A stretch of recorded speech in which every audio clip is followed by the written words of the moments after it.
What's good? What's good? My intro powered tribe. It's been a minute, but I am back. We are back with the intro powered podcast. What's up, cuz? Um, I wanted to hop on and I got something. I'm so excited, y'all. And it has been a minute. Here we go. Where are we at here? Boom. Notes right here. All right. So it has been a minute since I've been on, and I'm doing two things. I got two things. Boom, boom, boom. So I am excited to share with you guys. Here it is. Yep. Um, what's coming up? What's I've been gone for a minute. Man, it's been a lot. Just dealing with some personal things. You know, um, yeah, I'll share it here. I've had working with young people for as long as I have. I've been blessed to be able to go to now. You do it long enough, you get invited back to their graduations from high school, from college, from grad school. Then you get invited to, their baby dedications and um, awesome things that they got going on in their life. And so I'm just been blessed and truly thankful for that space of influence I've been able to have in their lives. But sadly, I've had to recently attend and actually do the eulogy for one of my young people that passed away tragically. Um, yeah, and so I had to take some time away. I had to take some time. I had to kind of recalibrate. It was very challenging for me. Um, and so I took some time off. I took some time off. There was a lot I wanted to get done, but I said, you know what? I need to give myself time to grieve.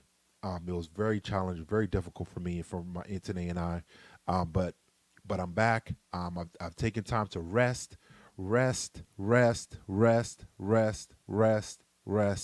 don't deserve rest. You don't earn rest. We are human beings. We need rest. So I'm challenging us. Just a little commercial. You don't deserve rest. You need it as a human being, just like we need food and water, and rest is part of it. So we got to rest and you got to take time off. But I wanted to hop on tonight to just share some. I got my cool little light. Y'all can't see the light. I got y'all to see the light. This is a cool little light in the back. Got it from IKEA, but it's cool. And so I don't know if my IG folks can see it. Okay, it's all good. I think y'all know who it is. But I am. Y'all know I've been really. I am. Oh man, I'm excited. Those of y'all didn't know, I'm in grad school, so I had the loss, and I had to step in and support the family. And I'm gonna post later. We can still support the family. Some of you all know, and this family needs support. Um, yeah, family needs support and prayers. Please pray for this family. If I'm not gonna say the name on here, but some of y'all know. Please pray for the family. Um, Grad school. So one of the good things is that one of the challenges I've had, and I'm finally here. Some of y'all know when you're at the end.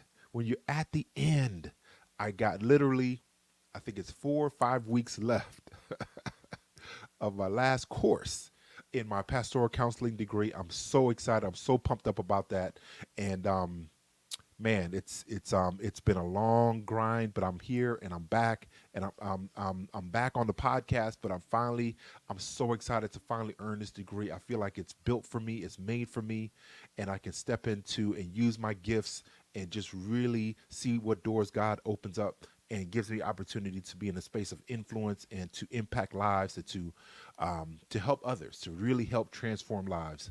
And counseling and therapy go hand in hand. Um, my wife is a mental health therapist, and so we're doing things together. We got some things coming, and I'm just excited to see the doors that God opens up. It's some of y'all know when y'all been in school, and if you've been into grad school or PhD, and when you're at the end, it's like, yeah, I'll be honest, y'all, I just want to pass. I just want to pass. Either way, I didn't want to stay on too long tonight, but I wanted to hop on and talk about burnout. Y'all know I've been on burnout for months and months and months. Burnout is real. It is real. Please do not underestimate burnout. Burnout is significant. It is real. It is the world now. The World Health Organization literally has finally acknowledged that burnout is acknowledged as there's other language that might be a little confusing, but now they've included burnout to the list of diseases in the World Health Organization's diagnosis. Burnout is one of on par with anxiety, on par with depression. It is real, and now it's globally acknowledged and recognized. So anytime something shows up on the World Health Organization's list, you know it's important, and you know it's. And I feel like the pandemic finally exposed burnout as something that is on par again with depression and anxiety that a lot of people struggle with. And one thing that the American Association for American Medical Association just put an article out that I found out this week that one out of every four doctors is burnt out. One out of every four.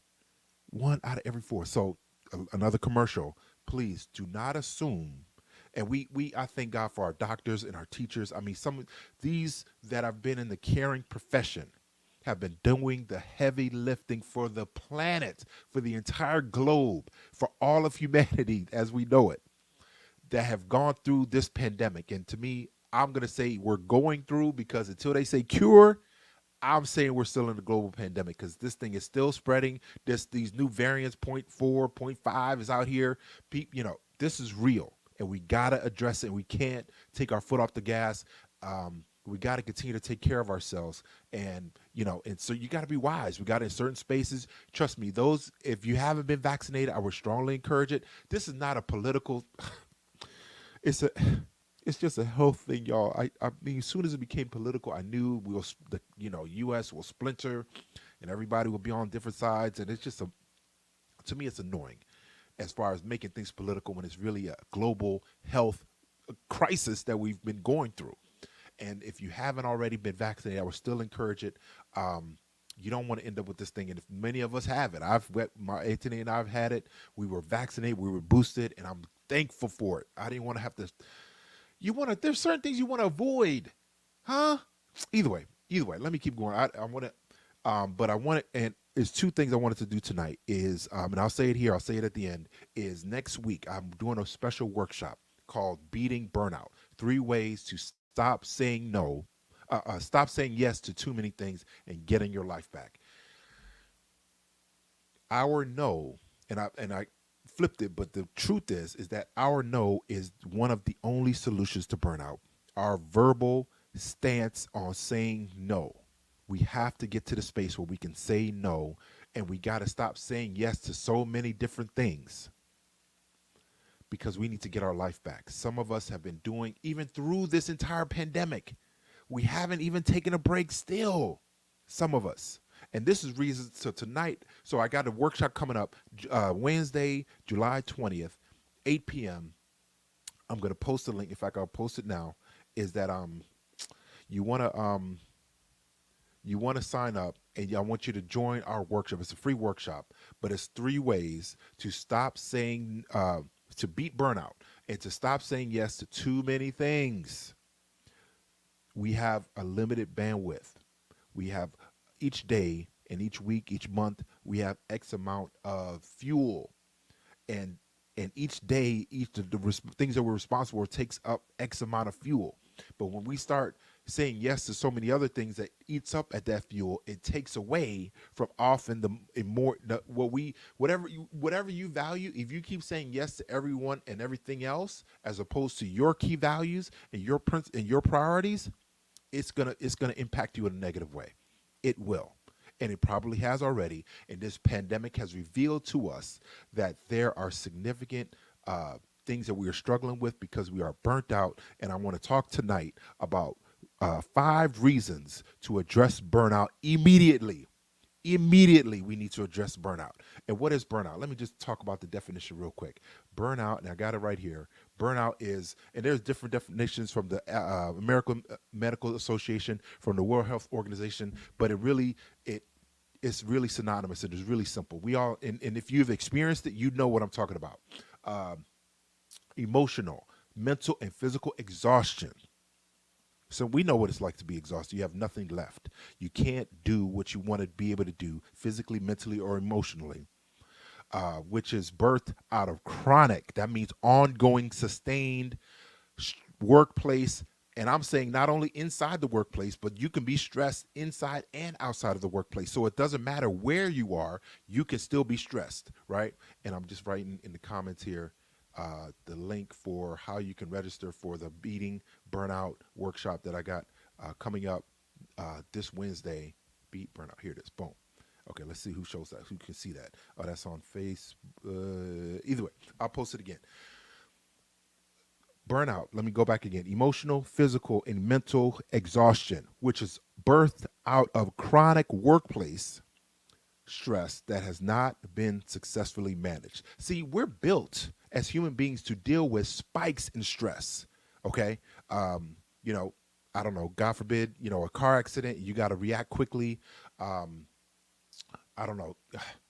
We don't have to deal with a bear is chasing you. These are spaces that we need to have a spike in adrenaline and cortisol. The body releases the brain releases these neurochemicals in the body so that we can think quickly, we can react quickly, we can move and do things in a rapid space in place, right? So that we can get to safety, we can be take care of ourselves, help someone else. These are things that happen, right?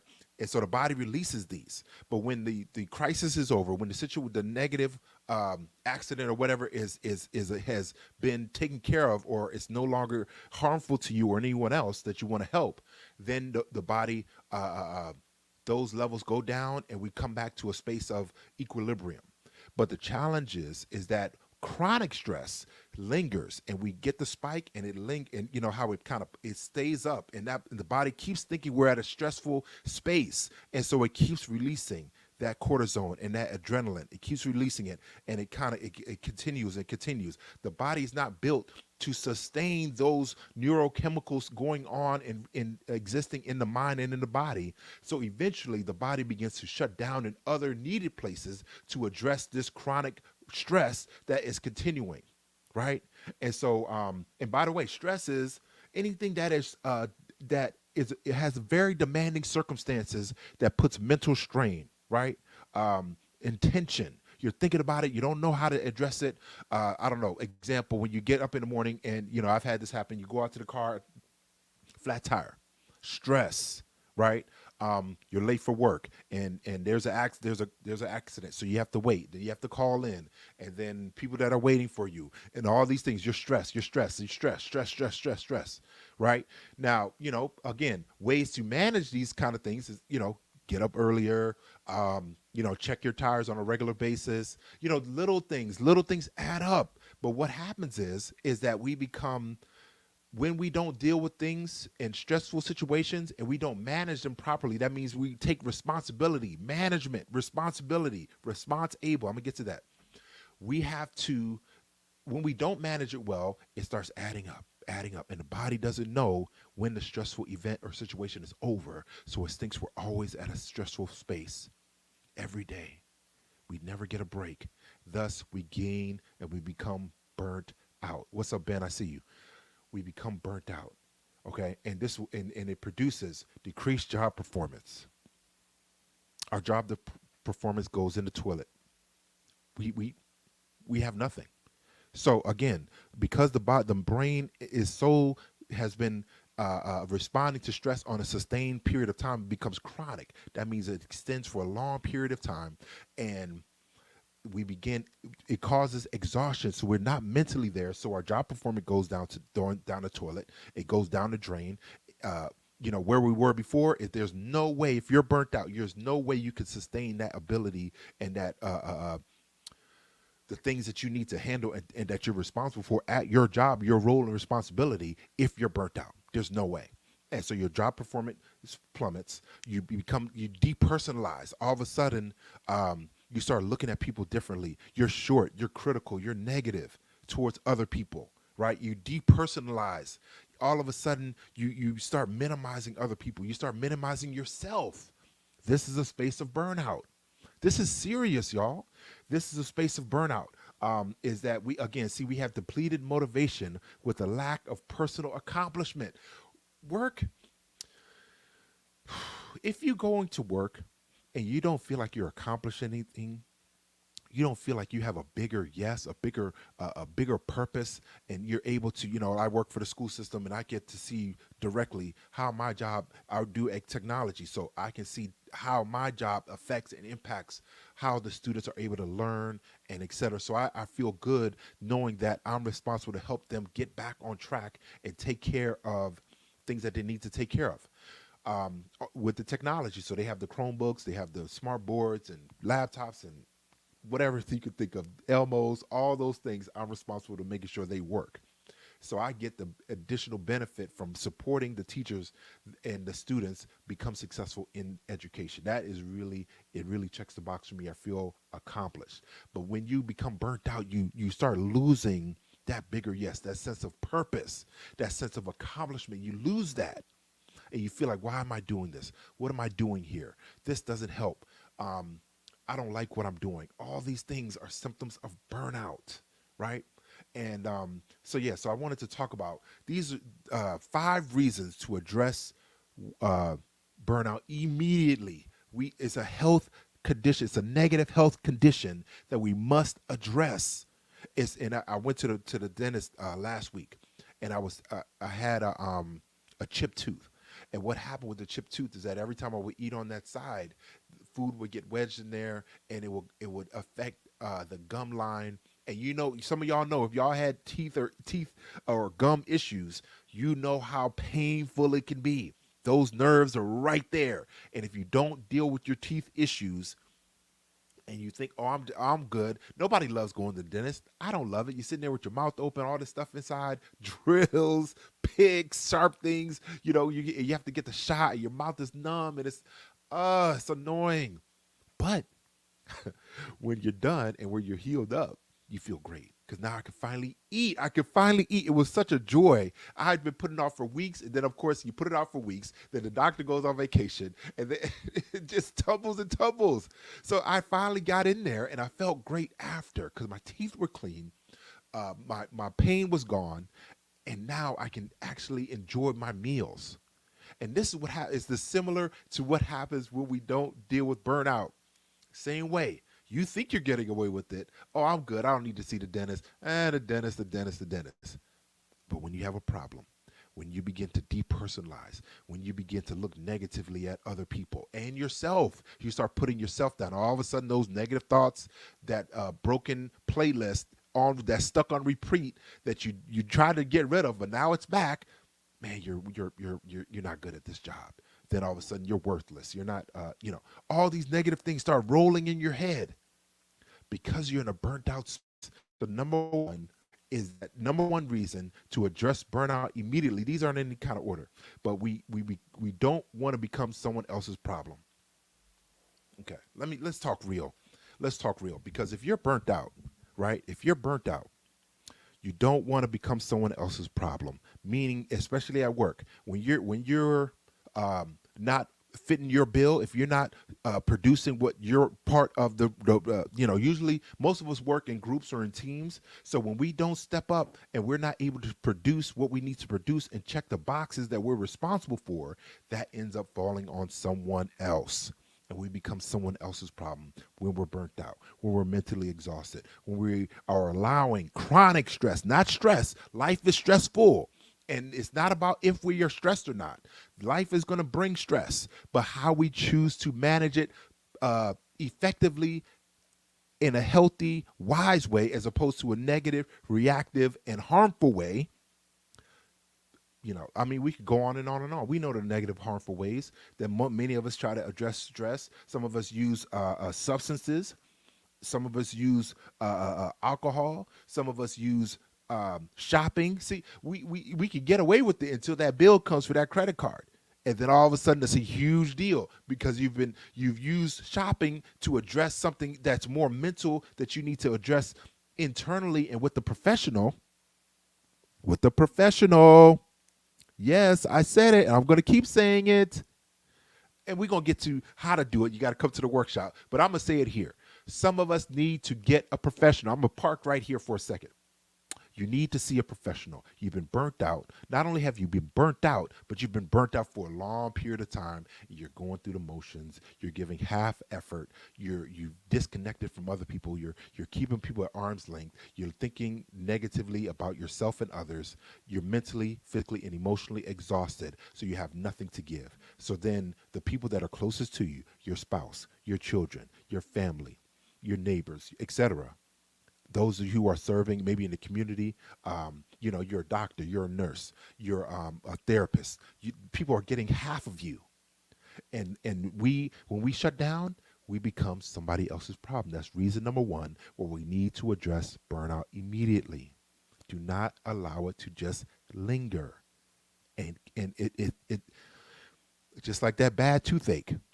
You let that toothache linger, all of a sudden it starts affecting the other teeth.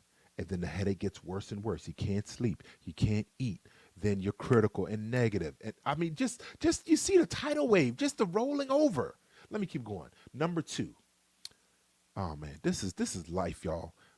Some of y'all, this pandemic happened, and that created job loss, that created depression, that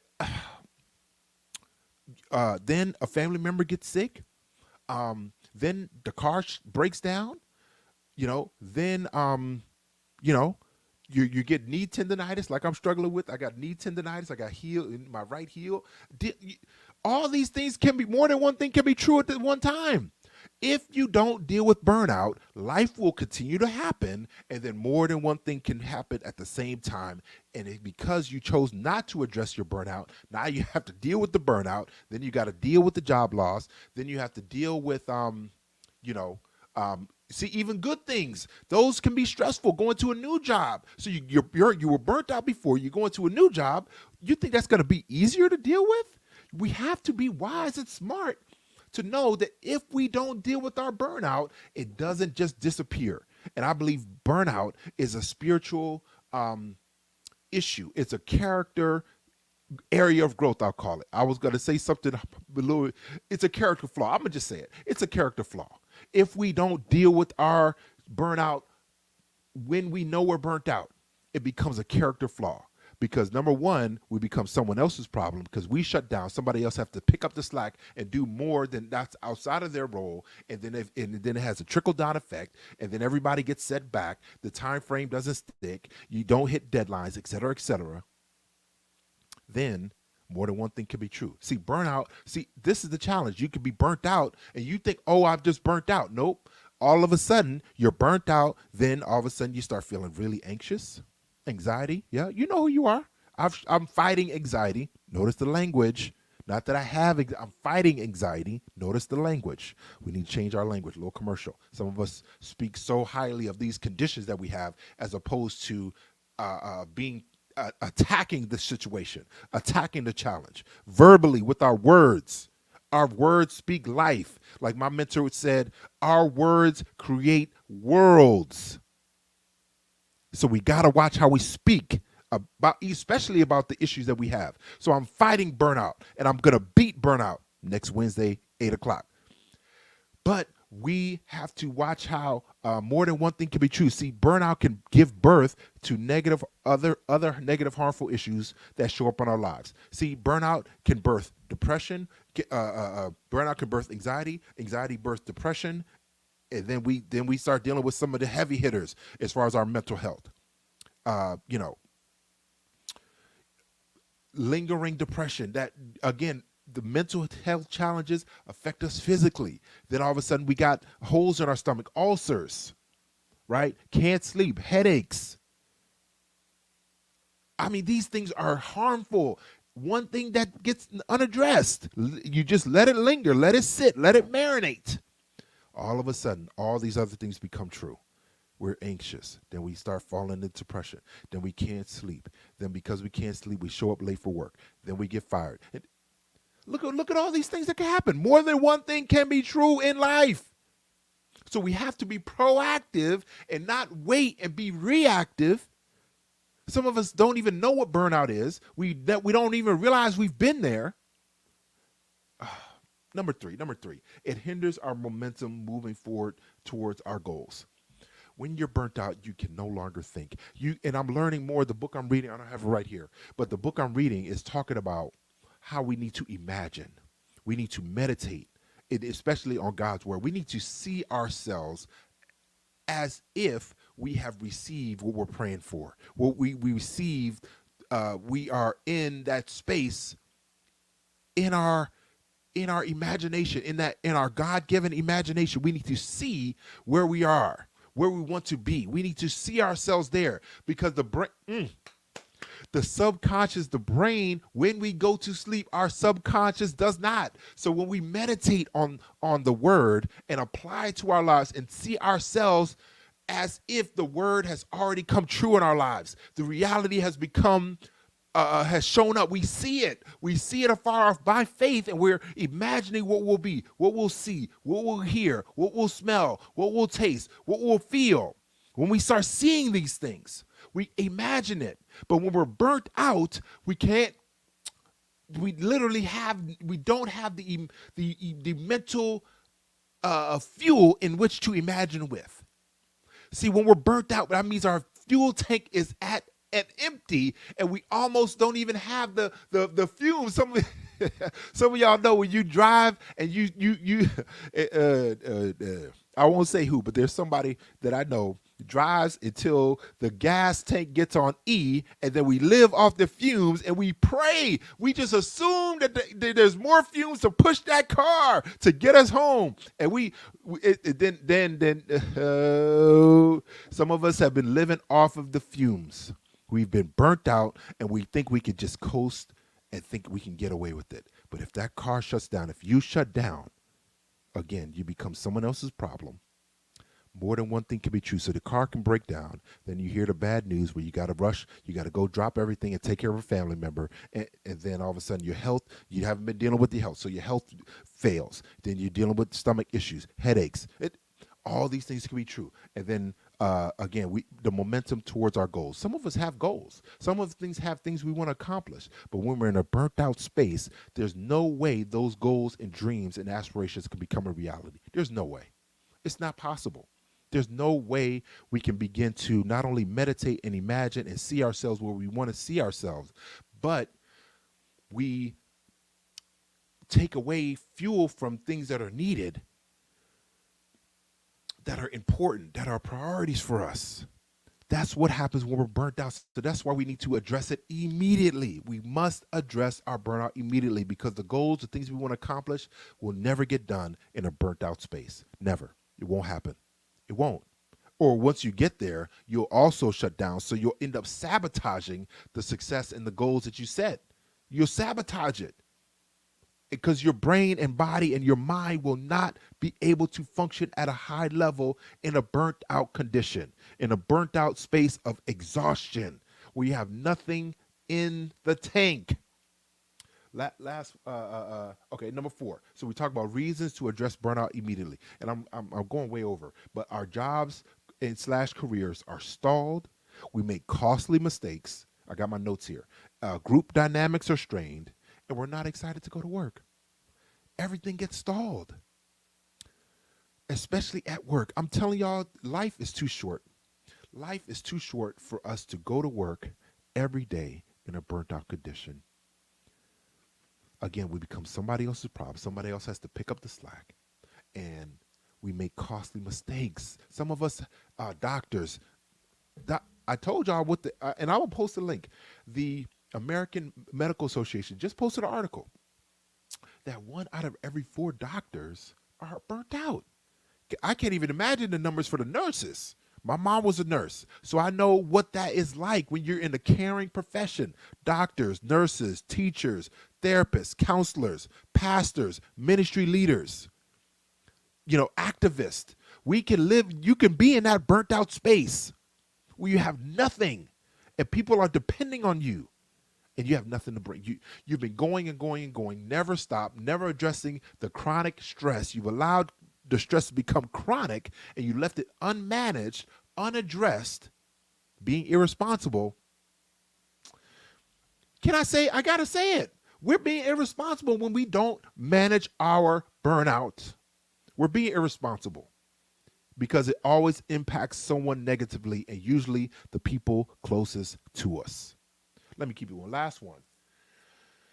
We can't afford, this is why we have to address our burnout, because now systemically companies, jobs, certain career fields, they're recognizing that their people are burnt out, and they're trying to create and put things in place systemically to address how we can alleviate the burnout that we are caused, that our jobs are causing. Systemically, they're recognizing it. See, again, the World Health Organization is recognizing burnout as finally as a disease, y'all. This is serious stuff. And companies are starting to realize that we cannot, again, the pandemic exposed it. It was there, but the pandemic exposed it, where now we can't, the companies in career fields, and it, especially in the caring professions, doctors, nurses, teachers, therapists, counselors, pastors, all these places where you're caring for other people, realize that burnout is negatively impacting our people. It is literally draining the life out of people. The workers, those that are dependent on, is draining the life out of them because we are expecting too much.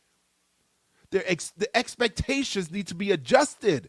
But this is number 5. Why we need to address burnout immediately is because by the time those policies get in place,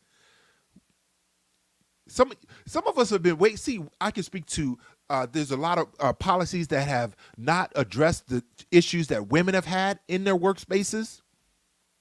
And some individuals have been allowed to get away with certain things because they know the policy is, at best, is going to take forever to finally catch them and to negatively impact them, so they can continue to go along to they kind of get away. They're so smart and manipulative that they not only know the policy, but they know that I'm in a position of influence, so I can negatively take advantage of this person here and know that the consequences are far off. By the time those policies come in place, we could think about women. We could think about people of color that have been negatively treated at their workplace, and we're waiting for the policy, waiting for somebody to vote for that thing to come through. No. This is why we need to address our burnout and stress. This is part of the stress at work, the chronic stress that goes unmanaged. See, this is the uncomfortable truth that I got to share. But some of us are in spaces where we're being manipulated, we're being taken advantage of, our expectations are through the roof, our job title hasn't changed, nor has our compensation.